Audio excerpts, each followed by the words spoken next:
everyone, welcome back to my new channel. I hope you all like my previous video in which I tell about the four most important tips to get for the better preparation of class 12 CBSE.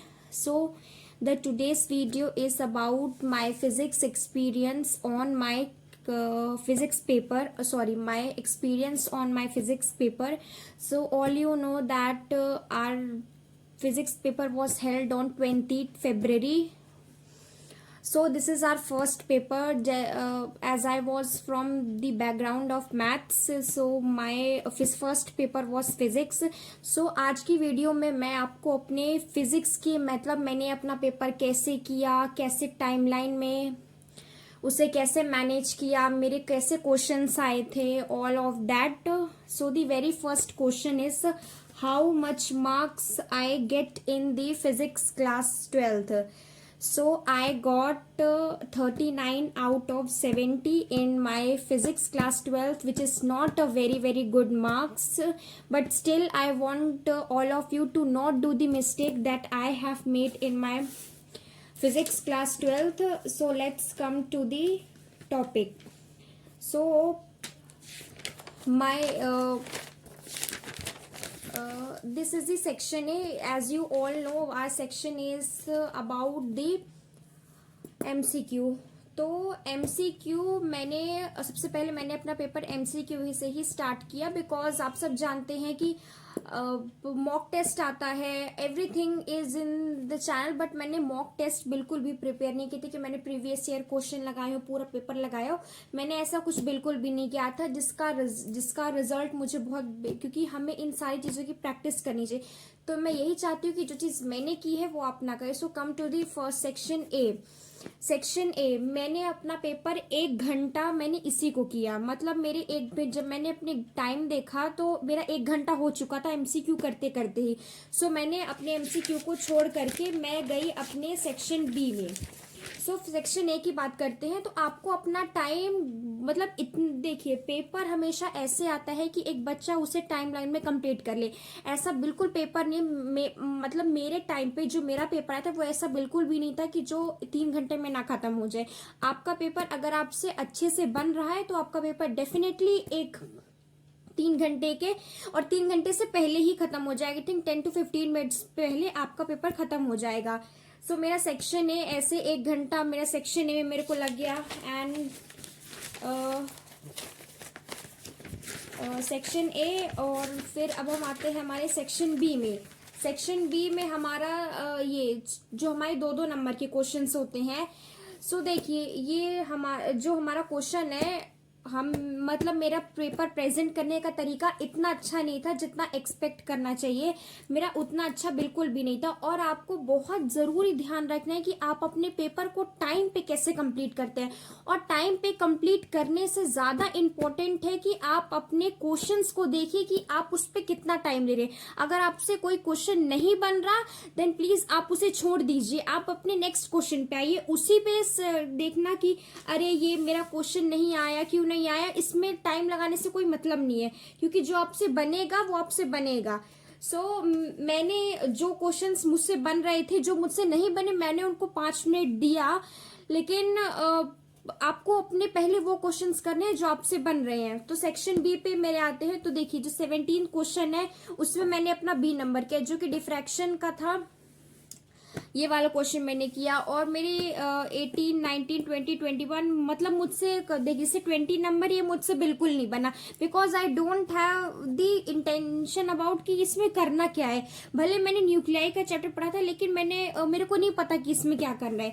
So please जो भी आप पढ़े उसे इतना ध्यान रखिए कि कभी ये सोच के ना पढ़े कि अरे ये पेपर में नहीं आएगा, क्योंकि आपको नहीं पता कि पेपर में क्या चीज आ जाए. So let's come to the part of section C. Section C जो हमारा 3 नंबर का होता है, ऐसे कोई बहुत नहीं है कि अरे पेपर बहुत हार्ड आता है, इतना भी पेपर हार्ड नहीं आता मेरे हिसाब से, जो कि मेरा हर इंसान का अपना अलग अलग एक्सपीरियंस होता है। मैं अपने एक्सपीरियंस शेयर करूँ, मेरा पेपर इतना हार्ड नहीं था कि मुझसे ना बने। हाँ, फॉर्मूलेस आपको जो अब जो पेपर आते हैं वो कॉम्पिटेंसी बेस्ड बहुत होते हैं। मेरे पेपर में जो डेरिवेशन आई थी, जैसे देखिए ये वाली आई थी, in Bohr model of hydrogen atom calculate the radius of the innermost electron orbit and the speed of electron in this orbit, और explain the working of full wave rectifier, depict the input and output wave form. ये वाले questions में आए थे। तो questions ऐसे आते हैं जो बच्चे को पता हो, एकदम ऐसे पेपर बिल्कुल। हाँ, कुछ लोगों का आता है, क्योंकि मेरा पेपर आया था तो शायद मैं ऐसे बोल रही हूँ,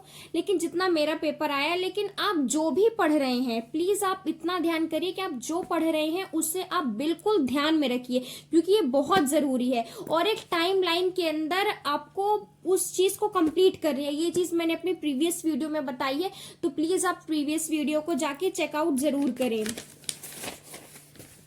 सो let's come to the the next page. तो ये जो हम ये मेरे बहुत बड़ी गलती थी, किरचॉफ लॉ। ये जो मेरा पेपर क्वेश्चन था, इसमें मैंने इतना गंदा इस क्वेश्चन को किया है क्योंकि मेरे में एक एरो की गलती, जिसकी वजह से मेरा पूरा जो इक्वेशन है वो गलत हो गया था। मैंने इसको इतना बेकार पेपर में इसका करके इस क्वेश्चन को करके आई हूँ, जिसमें मेरे 3 नंबर कट गए। मतलब इतना आसान क्वेश्चन, और मुझे जो सबसे हार्ड क्वेश्चन लगा इस पेपर में वो ये 27 नंबर था, जो कि मैंने आज तक सॉल्व नहीं किया। क्योंकि मुझे ये क्वेश्चन बिल्कुल समझ में नहीं आ रहा है कि इसमें पूछ क्या है। मुझे जो पता था मुझे वो भी भूल गया।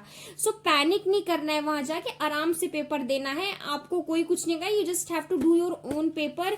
और हाँ, टाइम को ध्यान में रखते हुए आपको अपना पेपर जरूर कंप्लीट करना है।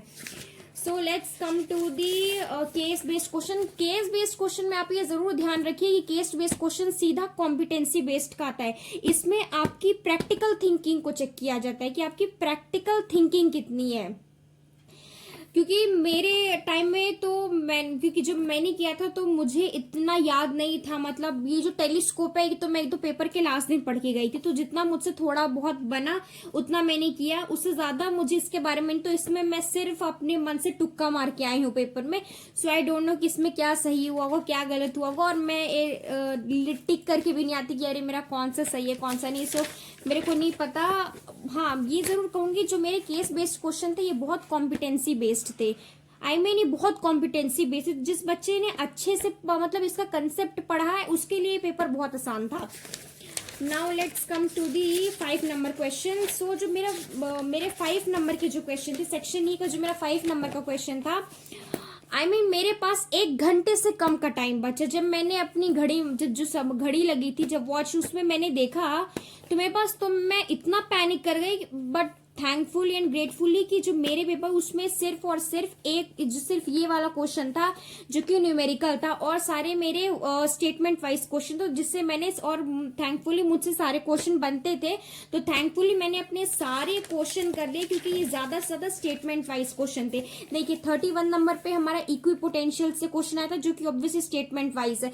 ये वाला जरूर था हमारा वर्क डन वाला, तो ये वाला क्वेश्चन भी मेरा आसान था। एंड 32 क्वेश्चन नंबर में मैंने और वाला क्वेश्चन किया था। इसमें हमारा एक डेरिवेशन जरूर आया था, व्हाट इज द एक define refraction of plane wire convex lens. Sorry ये डेरिवेशन नहीं है, ये अब हाइगेन्स प्रिंसिपल वाला जो डेरिवेशन आया था, मेरे को ये बिल्कुल लास्ट में भूल गया था। मैंने किसी भी तरह इसको किया, मतलब बहुत ध्यान लगा के, बट मुझे लास्ट टाइम पे बिल्कुल भूल गया था। तो मैं इससे आप गलती मत करिएगा। एंड ये वाला क्वेश्चन था, और इसमें 33 में मैंने अपना ये वाला क्वेश्चन किया, बी नंबर। सो ट्रांसफॉर्मर वाला क्वेश्चन बहुत मतलब बहुत कह सकते इम्पोर्टेंट है, क्योंकि वो हर बार आता है, ऐसा सुना है मैंने भी। So this is overall my paper. इतना अच्छे से मैंने आपको पेपर नहीं एक्सप्लेन कर पाया। सो आपको अगर मेरे कुछ भी जानना है सो प्लीज आप मुझे कमेंट्स में बताइएगा। और सबसे ज्यादा जरूरी है पेपर को एक गिवन टाइमलाइन में कंप्लीट करना।